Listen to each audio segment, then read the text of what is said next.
Hey guys, I'm Lynnie with Sunflower Spirit Tarot, and I'm here with a message for Virgo, Sun, Moon, Rising, Venus, and any other significant placements. If you have not already, I would encourage you to go ahead and hit that subscribe button. I'm trying to get to 500 subscribers by the end of this month, and I think I can do it, but I do need your help. To all of my returning Sunflowers, welcome back. I appreciate you, I love you, and I'm so grateful for your support and for the opportunity to read for you, because I actually do really enjoy this. So, this is just a general message. So whatever I see is what I'm going to read. And I've already shuffled and pulled your spread for today. So we're going to go ahead and get started. I'm going to go through all the cards and then I'll talk about the message that I see.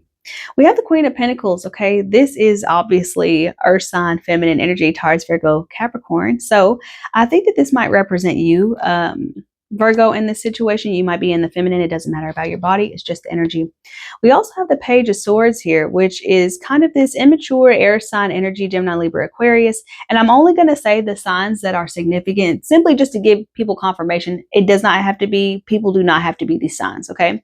This is an energy of vigilance, of somebody watching, waiting, observing. And I feel like what they're doing is keeping an eye on you, honestly.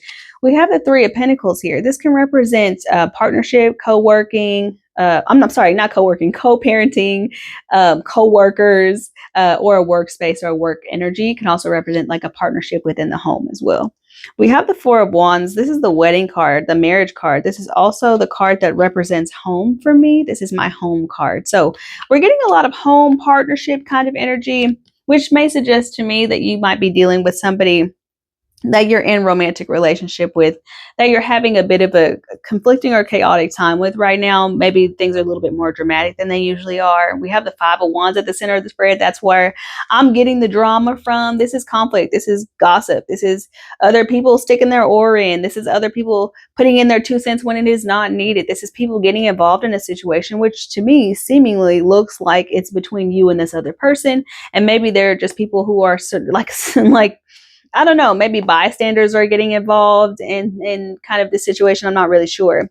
We also have the Knight of Pentacles. This is an energy of dedication, commitment, serving, of being the slowest moving knight, but the most intentional, right? Somebody who knows what they want, and it doesn't matter how long it takes for them to get there. They're going to get it. They're going to reach their goal. They're going to get to where they want to go. We also have the Six of Swords. This is an energy of clarity, communication, wanting to get some sort of understanding after a time of conflict and chaos, which is interesting because the Five of Swords is the overall energy, which is that conflict and chaos that we speak of. So somebody here does want peace, and I feel like that might be you. We also have the Five of Cups. 555. That might be significant for you guys. Y'all might be seeing 555 on the clock. If you believe in numerology, if you do any of that stuff, angel numbers, that sort of thing, 555 might be significant for you guys. This five, specifically, this Five of Cups, is an energy of depression, of feeling down and out, of feeling as if you have lost something that has special significance to you, or as if you've been forced to make sacrifices that you didn't necessarily want to make. And we end the reading in the future with the future energy of the Moon card here. I believe this is Pisces energy, either Pisces or Cancer. Excuse me, I have like a bubble in my throat or something.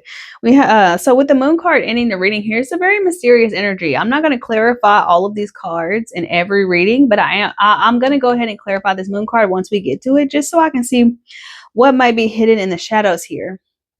Kind of from what I already see, there is somebody you are in connection with, okay? I'm not sure if you're in a committed romantic relationship with this person, or if you are dating this person, seeing this person casually, maybe a situationship. I'm not really sure, but what I feel like is that this person is keeping a very close eye on you. What they want from you is either marriage, they want to live together, or they want to be in a solid, committed relationship with you. For some reason, they have taken issue with the fact that you might be more independent than most people, especially with you coming up as this Queen of Pentacles. I feel like you've worked hard to get everything that you have in your life. You're not somebody who takes a lot of risks when it comes to gambling the things that you have worked for, and that does include your sense of self-esteem, your confidence, your loyalty, your dedication, how of service you are to the people that you care about and to those around you. You don't give that out lightly anymore. I'm not going to say that you're stingy or something with your energy, because I don't feel that way, but it just looks like you're holding on to this pinnacle, right? This is you. I feel like in this Queen of Pentacles energy, you're holding on to this pinnacle and you're focused on this pinnacle. This pinnacle represents your purpose, your passion, all of the things that are important to you in your life, your priorities. And kind of how I want to illustrate this point is by showing you both the Queen of Pentacles and the Page of Swords together. This person is kind of like pocket watching you, I feel like, in a way. They might ask you, like, if you're just dating, they might ask you what you do, or they might ask to see your place, and they might make comments about you being like big money and things like that. And I just feel like this person is worried about the wrong things, because it's almost like they don't have their own priorities. They don't have their own stuff to worry about. This is past energy as well. I try to get the recent past so that it's not just things that happened, years ago. So I feel like you've already picked up on this. You've kind of already noticed that this is how this person kind of is. And maybe if they aren't even like super vocal about like being curious about how you get money, how much money you make, what do you do for a living, how do you live, even if they haven't been vocal about that, they are keeping their eye on you. They are watching you. And I feel like what they want is to partner with you so that they can go further in their own life. Is there anything wrong with that? Not necessarily. Okay, it really just depends on what this person is offering as well.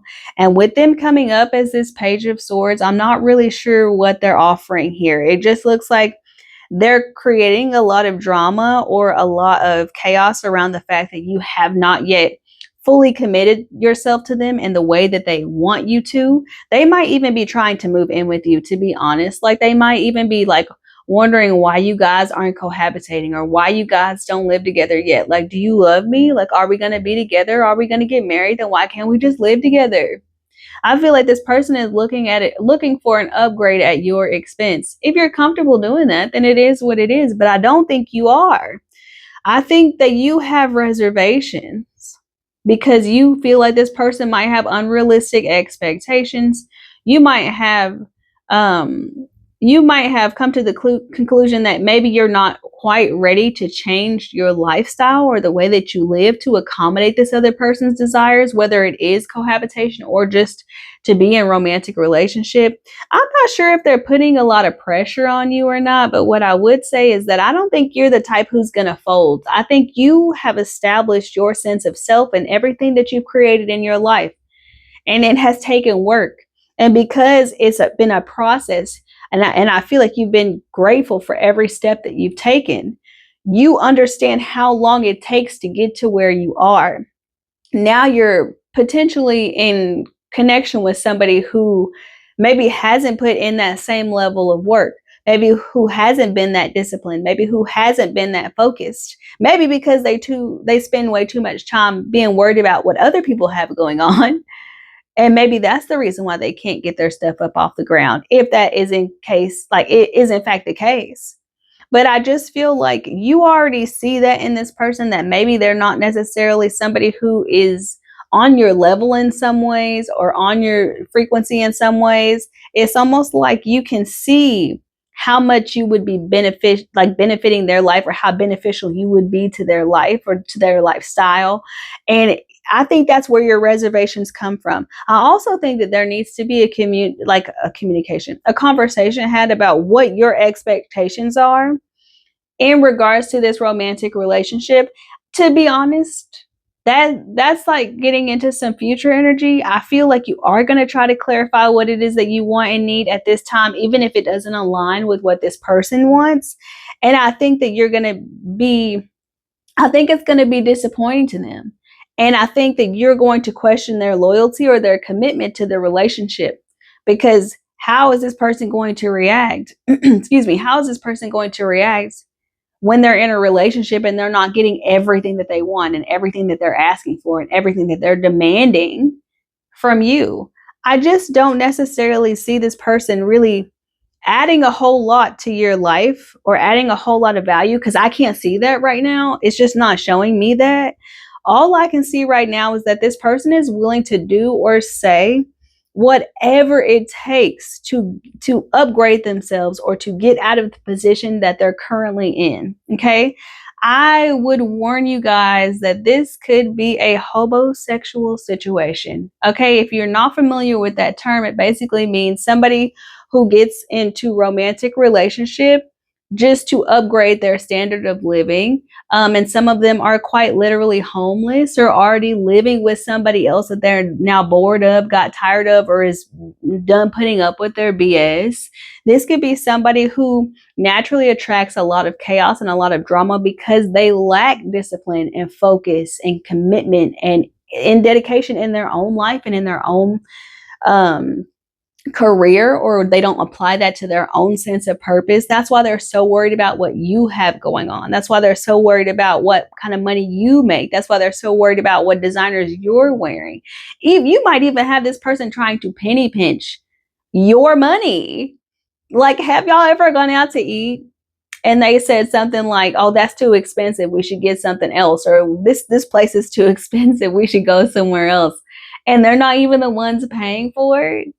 Because they're counting your money. Anyway, let me get off that. Let me move on. I said I was going to clarify this moon card here to show me what else might be hidden in this situation. Can we clarify the moon card? Why is the moon card here?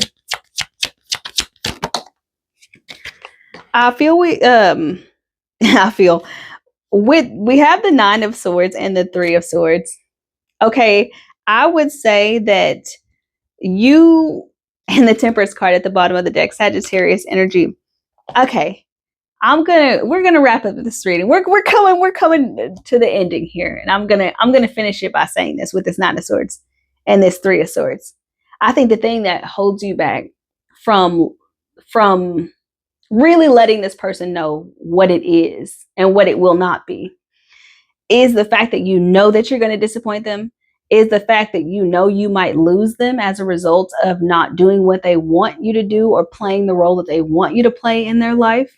I feel like to separate yourself from them would create a lot of shame or a lot of guilt specifically. Not necessarily shame, but definitely some guilt, because you know how much you have to offer.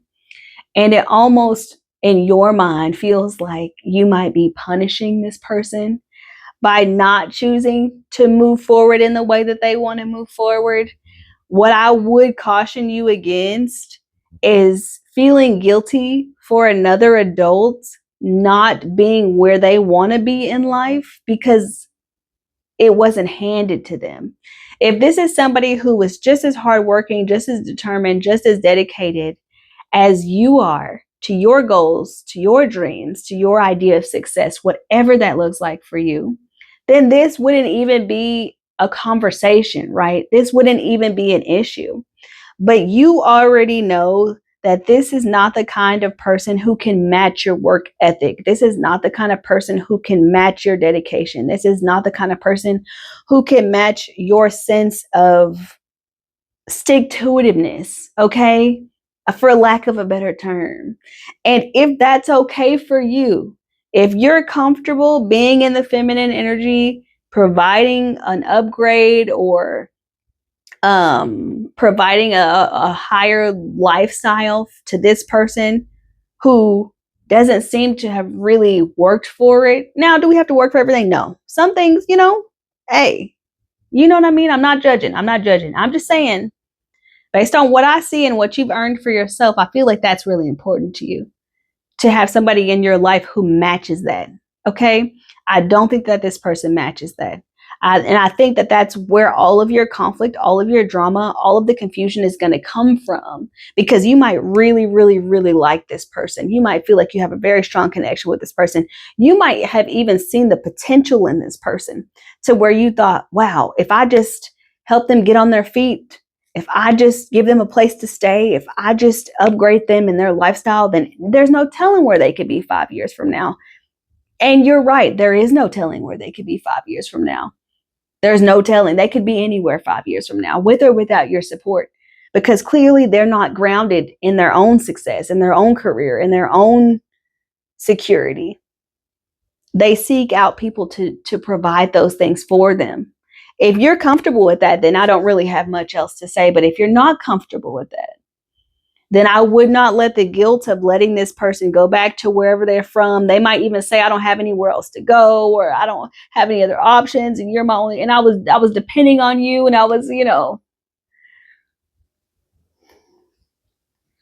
Just let those things be what they are. Feel your feelings, but please don't beat yourself up over it. Okay? This is what I have for you, Virgo. I hope that this was helpful or enlightening in some way. Like, share, comment, subscribe, all that good stuff.